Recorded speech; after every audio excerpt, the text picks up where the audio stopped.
All right, guys, we're live. How are we all doing? My name is Jacob Frew. I'm judging with Sophia, and we are on the topic, I believe, correct me if I'm wrong, we should assume extraterrestrials are a threat. Josh Moorhead, you're the affirmative. You can go ahead and start us off. Hey guys, I'll start off with some definitions. First off, aliens, intelligent individuals from another world, close encounters, either seeing, hearing, smelling, touching, or speaking with an alien. So I'll get started. I'll start with a report by Sean Goldman of NASA's Planetary Science Division. His colleagues compiled a list of plausible outcomes that could unfold in the aftermath of a close encounter to help humanity, quote, prepare for the actual contact, end quote. Kinds of close encounters may be less rewarding and leave much of human society feeling indifferent towards alien life. The extraterrestrials may be too different from us to communicate with usefully. They might invite humanity to join the, quote, galactic club, only for the entry requirements to be too bureaucratic and tedious for humans to bother with. They could even become a nuisance, like the stranded pond-like creatures that are kept in refugee camps in that Will Smith movie. The most unappealing outcomes would arise if extraterrestrials caused harm to humanity, even if by accident. While aliens may arrive to eat or even attack us, the report adds that people might also suffer from being physically crushed or by contracting diseases carried by the visitors. In especially unfortunate incidents, humanity could be wiped out when a more advanced civilization accidentally performs a catastrophic physical experiment that renders a portion of the galaxy uninhabitable. The harms. Many authors warn that extraterrestrials may be wary of civilizations that expand very rapidly, as these may be prone to destroy other life as they grow, just as humans have pushed species to extinction on Earth. In the most extreme scenario, aliens might choose to destroy humanity to protect other civilizations. Progress can only truly be stopped by being outprogressed. In an attempt to remain the most intelligent creatures in the universe, aliens could choose to take drastic measures in order to do so. The inherency. If aliens are advanced enough to travel from Earth from a distant galaxy, then their technology is obviously far surpassed our own. If they do not believe that we are treating our planet the correct way or even living life correctly by their standards, they may very well choose to wipe us out completely. The human race would essentially be powerless to stop an oncoming alien attack due to a lack of technological advancements and a lack of preparedness. A preemptive strike would be particularly likely in the early phases of an expansion because a civilization may become increasingly difficult to destroy as it continues to expand. Humanity may just now be entering the period in which its rapid civilizational expansion could be detected by an extraterrestrial. Because our expansion is changing the composition of Earth's atmosphere, aka the greenhouse gas emissions, in order to stop the human race from being on the same mental level as extraterrestrials and to cause us to stop harming our own world, an attack on the human race seems increasingly likely. The late Stephen Hawking also suggested it might be risky contacting aliens, giving the example in his final book of when Europeans encountered Native Americans and almost killed them off in order to conquer the New World. My plan. To bolster humanity's chances of survival, the researchers call for caution in sending signals into space, and in particular warn against broadcasting information about our biological makeup, which could be used to manufacture weapons to target humans. Instead, any contact with extraterrestrials should be limited to mathematical discourse. Until we have a better idea of the type of extraterrestrials we are dealing with, until we know for sure what is lurking out in the universe, we should err on the side of caution. One message that the human race sends into space, one random radio signal, could be incorrectly translated by aliens. The slightest mistake in this regard could cause conflicts of universal proportions. Because of this, we must temper what we send up into deep space. Beyond that, our world requires protection from possible otherworldly sources. As of now, we have absolutely no national defense system against intruders from space. We are, as it currently stands, completely vulnerable to an alien invasion. We need a fast-acting UFO detection system hovering on the outskirts of Earth's orbit in order to give us the necessary time to prepare if this situation ever does arise. All right. Well, you addressed two sources, but you failed to look at their outlooks of the probability of intelligent life even existing. They were just theorizing, despite all odds, if intelligent life did exist. But let's look at the probability of intelligent life existing. You address NASA as a source, but you overlooked their view on the theory that you supported. NASA said that the odds of a planet having the right variables to even support life are less than 1 in a billion, according to NASA. Then you also address Stephen Hawking's theory of survivability of intelligent life outside of Earth, making contact with Earth. But Stephen Hawking also said that the probability of life existing outside of Earth and being intelligent is less than 0.1 to the 10 trillionth power. That number is so big, I wouldn't even be able to say it during this entire time frame of this debate. Despite all probabilities, let's hypothesize that extraterrestrial life does exist. We then have to postulate the convergence of behavior and technological developments. The success of interstellar communication between two species depends on the synchronicity of both their technologies.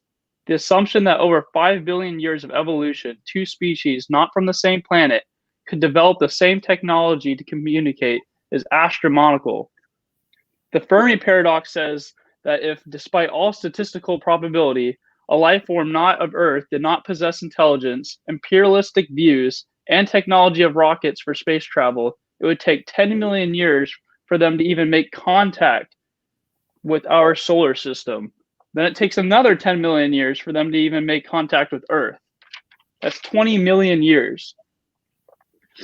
But despite all that, imagine for let's look at something else. Imagine for a moment that life depends on a habitable planet exists. That's 1 in a trillion% chance of that existing. Then it's a 1 in a billion percent chance of this planet being the right distance from a star. Now let's say that life exists on this non-probable planet. Intelligent life depends on 7 unlikely innovations: origin of life, photosynthesis, complex cells, sex, complex animals, skeletons, and then intelligence. Each has a 0.1% chance of evolving. The odds of intelligence evolving becomes less than 0.1 trillion to the 10th power, which is so long I can't even say it during this debate, so I'm not even going to try. And then physics today also says that extra life does not exist. They just didn't even support that theory, though. The universe is extraordinarily massive, and if extraterrestrials were out there, then there would be light years away. Contributing to this bizarre theory of extraterrestrial life would have no reason to believe that they're even of the intelligence and they have means to get to our planet to even make contact. Dr. Tipler F.J., a member of the Royal Astronomical Society, says that probability of intelligent life, let alone life outside the Earth, is less than 10 to the negative 100th power, or 0. Actually, I can't even say that number. It's too long. All of life begins as a single-celled organism according to evolution. The process and the factors that contribute to intelligent life are unique to Earth. It took 5 billion years of evolution of humans to make a presence on Earth. And the factors that contribute to the intelligent life developing on Earth are 0.0000000000001% chance of even happening. For that to happen again is even more unlikely.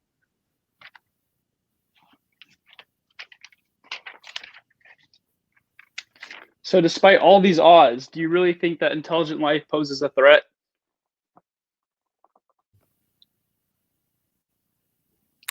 So we'll cut to cross-examination. Right? Yeah. So if you, Moorhead, you can go first, and then Krogan, if you had questions, because after his speech, you're supposed to ask him like if you had any questions to pose him.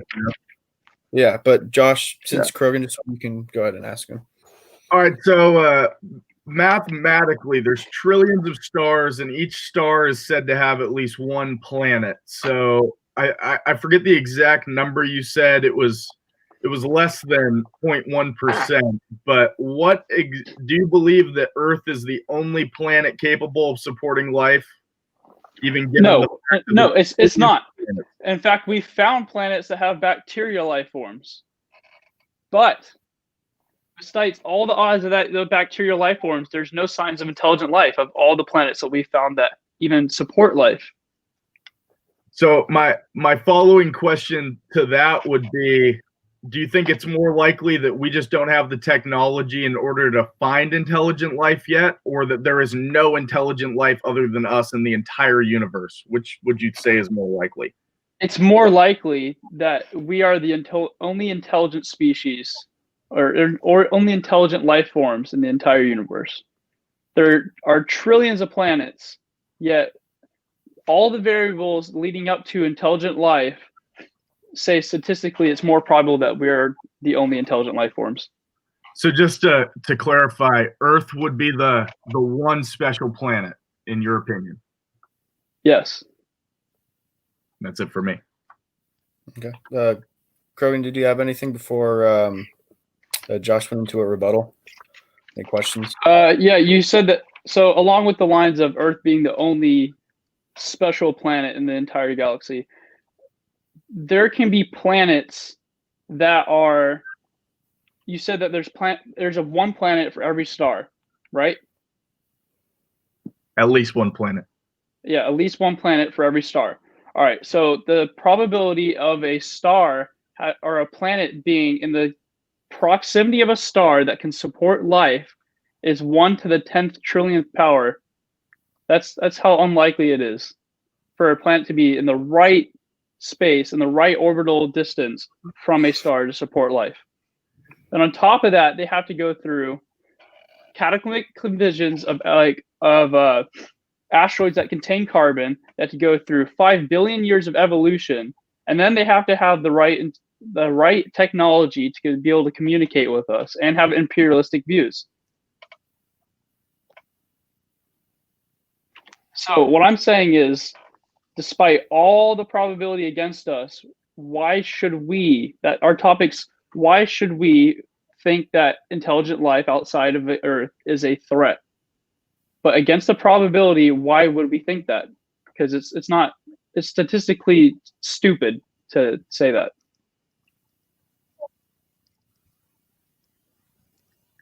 I would say that it's better to plan for the worst case scenario than to prepare for what we currently believe, that there's nothing out there and there are no existential threats. Better to be safe than sorry, I guess. I believe you're committing a fallacy here.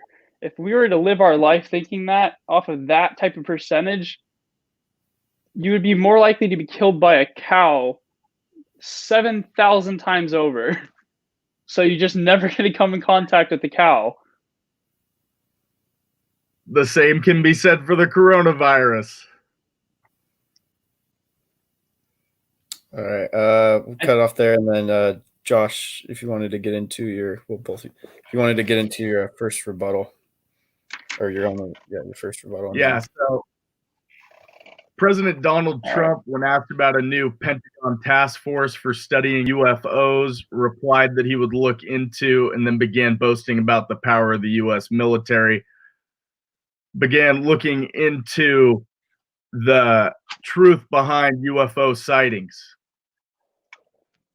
In an interview on Fox News, anchor Maria Bartiromo asked Trump, "Can you explain why the Department of Defense has set up a UFO task force? Are there UFOs?" "Well, I'm going to have to check on that," Trump replied. "I mean, I've heard that. I've heard a few days ago. So I'll check on that.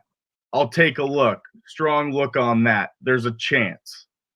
In August, the Pentagon established an official task force to investigate UFO sightings following confirmed UFO sightings by U.S. Navy pilots between 2004 and 2014. The Pentagon's Unidentified Aerial Phenomena Task Force will investigate the sightings of UAPs and also UFOs. This is the first U.S. governmental program dedicated to UFO research since the early 2000s. Obviously, our nation's current regime sees a huge possible threat to national security and the well-being of our citizens if they went through all the trouble to initiate an all-new task force. This was done because, like I said, early detection is key. If a species is intelligent enough to come all the way to Earth from distant stars, then their technology obviously far surpasses ours. If we do not at least receive some early detection, so we can have as much time as possible to form a concrete plan of defense, then our chances of survival drop drastically. Trump riffed on the possible threat of aliens to talk about how much he had done for the US military. Indeed, the president has spent approximately $2.5 trillion on defense since he took office. This number seems rather excessive until you factor in the huge possible threat of an alien invasion. You're up. I'm sorry, I kind of chuckled when you said the huge possible threat. It's not huge, it's not possible. I'm going to read you an excerpt from metro.co.uk. They said, if you think life on Earth is hard and grim, we have some terrible news for you. This could be as good as it gets. A top British scientist has claimed that humanity could be alone and vast in the universe that's totally devoid of alien life. Nick Longreach, a senior lecturer at paleontology and evolutionary biology at the University of Bath, has said that evolution of intelligent life on Earth, which means us in case you're wondering, is so spectacularly unlikely it may have just happened once on Earth.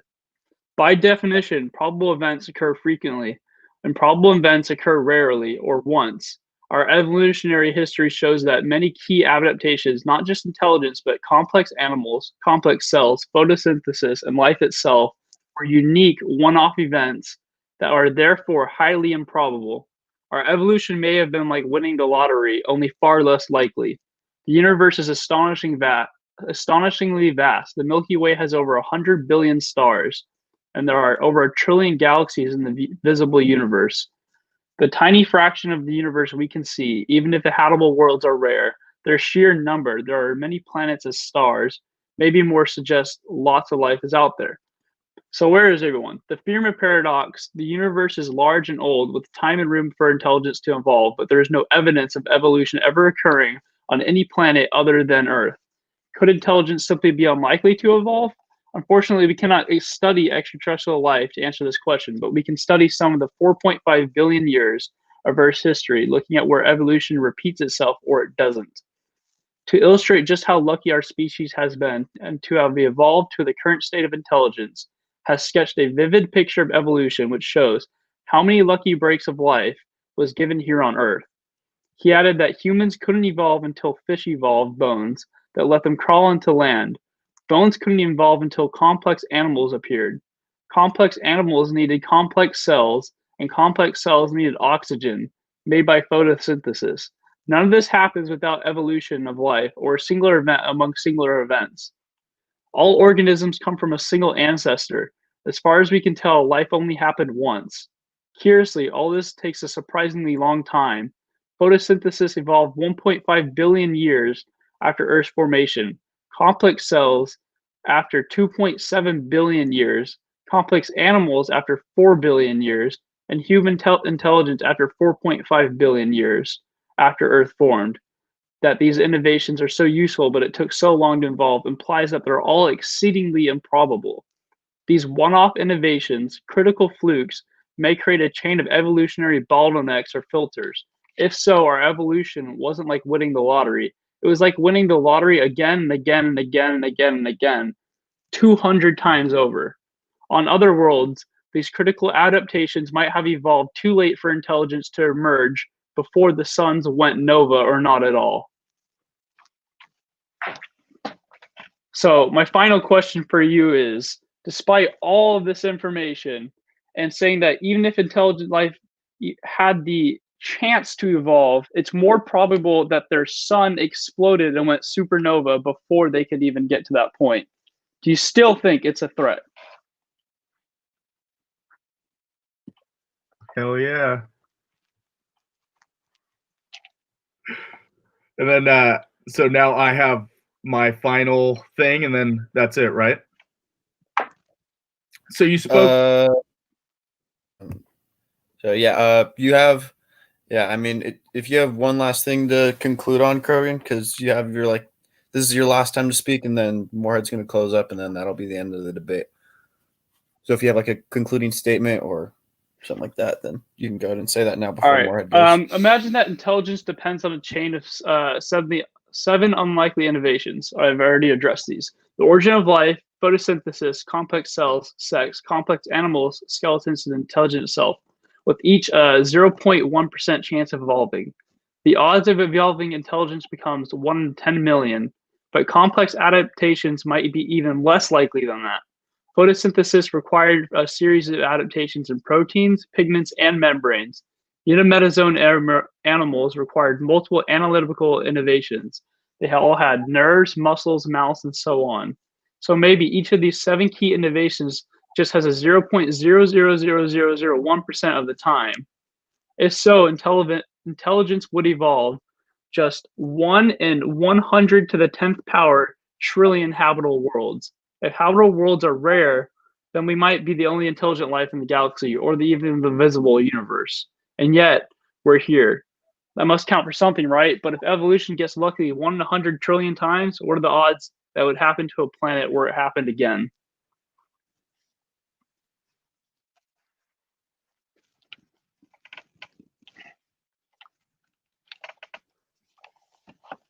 So that's my final point for you. So thanks, Krogan. I'll just close up real fast. I'm gonna counter a couple of his points, make a closing argument, and then that'll be it. So you spoke on photosynthesis and how that was, I think you called it a one-hit event. So it took a lot for that to occur, and then we almost got lucky. So all I would say to that is other life didn't have to evolve in the exact same manner as life here on Earth in order to exist. So just because here it took the sun and photosynthesis and the transformation of energy into plants, and then animals can eat the plants and so on and so forth, that doesn't exactly mean that's how it would work on another planet. That's just all we know here. And then another thing, just because our technology isn't advanced enough to find other cases of intelligent life, that doesn't mean the life isn't out there. As I said before, if there is an intelligent species out there and they come and find us, their technology is obviously much more advanced. So I'm not willing to rule out that we are not the most advanced technological species in the universe. Sorry, Krogan. And then another thing, it took humans billions of years to evolve, but the universe is a whole lot older than that. So although it took us a couple billion years to get to the point we are, there could be other civilizations out there that have been evolving for tens of billions of years and could be much more advanced than us. We just don't know. Our technology isn't to that point. So for these reasons, I urge you guys to vote for the affirmative. Can I say one closing statement? Well, that you already had your closing statement, Krogan. Yeah, but I want to refute something you said. Okay, well, you just suggested that the rest of the universe is older than Earth, but we know that all the universe comes from one single point. If we're postulating this theory, that means that they had the exact same time amount that Earth did to evolve. I didn't say Earth was that old. Our evolutionary period lasted 4.5 billion years. The Earth is a rock. The rock's been around. The rock isn't alive. And you also said that evolution takes a different course on another planet, but we know that all life has to have carbon existence. All life that we know of. Yeah, so you're postulating an entire different life that comes from something that we have not even discovered yet. Postulating the risk of a species that we don't know. Yes. You take the crown for conspiracy theories of all conspiracy theories. That was the burden of the affirmative in this argument, Krogan. All right. We'll cut it off there. I think we all got our. I think that's a good place to stop. Thank you guys for sharing. Sophia, if you want to kick it off.